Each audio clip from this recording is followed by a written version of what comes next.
बिस्मिल्लाहि वस्सलातु वस्सलामु अला रसूलिल्लाह। एक सवाल हमारे पास है, मुफ्ती साहब, अहले सुन्नत का कौन सा ऐसा दायरा है जिसमें मौलवियों को, मुदर्रिसीन को, मुफ्तियान किराम को अच्छी तनख्वाहें दी जा रही हैं? देखिए, दावत इस्लामी वाले जो हैं, मेरी मालूमात के मुताबिक ये अच्छी तनख्वाहें दे रहे हैं, कदरे बेहतर तनख्वाहें, इतनी भी अच्छी नहीं है लेकिन कदरे बेहतर है।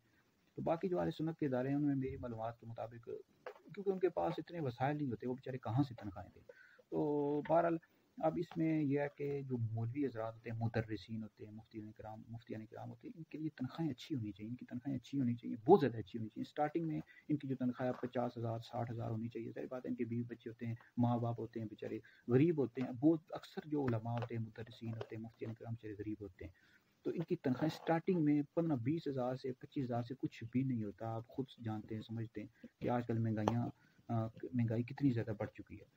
तो इनकी स्टार्टिंग में तनख्वाह 50,000 60,000 होनी चाहिए जी, हर आलिम दीन की, मुदर्रिस की, मुफ्ती की, इस तरह इमाम मस्जिद जो होता है इसकी भी, खतीब की, ताकि बेहतर अंदाज से अच्छे तरीके से दीन की खिदमत कर सके। मोजम कबीर की हदीस नबी करीम अलैहि सल्लम ने फरमाया कि आखिरी ज़माने में दीन का काम दिरहम और दिनार से चलेगा। दूसरी बात यह है कि जो मुदर्रिसीन होते हैं, मुफ्तियान किराम होते हैं, बेचारे सारी ज़िंदगी तदरीस कराते रहते हैं। मुझे भी पता है, मैंने अल्लाह का शुक्र है कि अहले सुन्नत के कई मदारिस में पढ़ता रहा हूँ। 20-20 25-25 साल से तदरीस करा रहे हैं, फतवे लिख रहे हैं। वो अपनी अहमियत ही नहीं बढ़ाते, और ना ही जो दीगर जो यानी मौलवी होते हैं उनके लिए कोई काम करते हैं। बस चुप करके लगे रहते हैं, तदरीस कराते रहते हैं, फतवे लिखते रहते हैं। वो अल्लाह के बंदो, अपनी अहमियत बढ़ाओ। अहमियत इस तरह नहीं बढ़ती कि आप तदरीस करवाते रहें, फतवे लिखते रहें चुप करके और अपने घर को चले जाएँ। बल्कि अहमियत इस तरह बढ़ेगी कि आप तो चाहिए कि आप बोलें कि जनाब ये जो मुदर्रिस हैं या मुफ्तियान किराम हैं या इमाम हैं, इनकी तनख्वाहें बढ़ाओ, 50-60 हज़ार करो। अगर आप नहीं कर सकते, जो भी इदारा है, तो कोई ये जमात खोलना कोई भाई फ़र्ज़ वाजिब तो नहीं है ना, या हमारे दीन ने कहा है कि जमात खोलो, फ़र्ज़ वाजिब तो नहीं है। अगर आप मुदर्रिसीन को, मुफ्तियान किराम को अच्छी तनख्वाह नहीं दे सकते तो ना दो, फिर इदारे बंद कर दो। तो इदारे अगर आपने चलाने हैं तो जो मुदर्रिसीन है, मुफ्तियान किराम, इनको अच्छी तनख्वाहें दो भाई। तो बाकी जो उलमा हैं इनको चाहिए आपस में इत्तफ़ाक़ और इत्तेहाद पैदा करें, उलमा को सपोर्ट करें, मुदर्रिसीन को, मुफ्तियान किराम को आपस में। अगर आप लोग बस चुप करके तदरीस कराते रहेंगे 20-25 साल और फतवे लिखते रहेंगे, हज़ारों फतवे लिख दें, लेकिन बोले ही ना, फ़ायदा क्या है भाई ऐसी तदरीस का, ऐसे फतवे लिखने का, जब आप हक बात ही नहीं कर सके तो क्या फ़ायदा। हक बात करें भाई, जो आप बेहतर समझते हैं वो बोला करें। जिस भी आप इदारे अहले सुन्नत के साथ वाबस्ता हैं, तहरीक के साथ वाबस्ता हैं, बिल्कुल वाबस्ता रहें, दीन का काम करते रहें।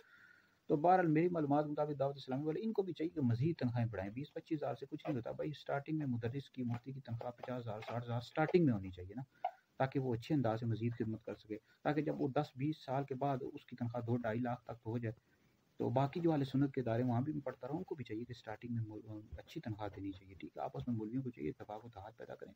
अगर नहीं देते तो उनका फिर ये है कि बंदा रिज़ाइन कर दे। अगर आपका घर का गुजारा नहीं चल रहा, आप तदरीस कर रहे हैं, फतवे लिख रहे हैं, आप कोई तदरीस कराना, फतवे लिखना फ़र्ज़ वाजिब तो नहीं है, या मस्जिद में इमामत करवाना। आप अपने घर के खर्चात पूरे करें, मज़दूरी करें, मेहनत करें। तो बहरहाल अब ये जो मैं वीडियो बना रहा हूँ, तो ये मुझे कोई पैसे तो नहीं मिले, मैं तो उलमा ही के लिए बोल रहा हूँ, उलमा के हक़ में बात कर रहा हूँ। मुझे पता है कि जो मुदर्रिस होते हैं, मुफ्तियान किराम होते हैं, हुफ़ाज़ होते हैं, क़ारी हज़रात बेचारे कितने गरीब होते हैं, माली मुश्किलात का शिकार होते हैं। तो इनको चाहिए अपनी अहमियत बढ़ाएँ, ठीक है। अहमियत इस तरह नहीं बढ़ेगी कि आप कोई 10,000 दे, 15,000 20, आप चुप करके तदरीस कराते रहें, फतवे लिखते रहें, इस तरह नहीं अहमियत बढ़ती। अहमियत इस तरह बढ़ेगी कि आप बोलें, आप खाली अपने लिए ना बोलें, अपनी ज़ात के लिए ना बोलें, बल्कि आप जो दीगर मुदर्रिसीन हैं, मुफ्तियान किराम, उनके लिए बोलें भाई उनकी भी तनख्वाहें बढ़ाओ, ठीक है जी। तो दीन का काम दिरहम व दिनार से चलेगा। आपको कहे कि मैं अल्लाह की रज़ा के लिए तदरीस कर रहा हूँ, मैं कोई तनख्वाह के लिए थोड़ा ही कर रहा हूँ। तो भाई तनख्वाह होगी तो आप अच्छी खिदमत करेंगे ना, तनख्वाह नहीं होगी तो अच्छी आप खिदमत कहाँ से कर सकते हैं। तो बोला करें भाई, इसमें फ़ायदा है आपको। ये वीडियो सुने, दूसरे लोगों तक भी पहुँचाएँ, ये आपके लिए बहुत बड़ा सदका जारिया है।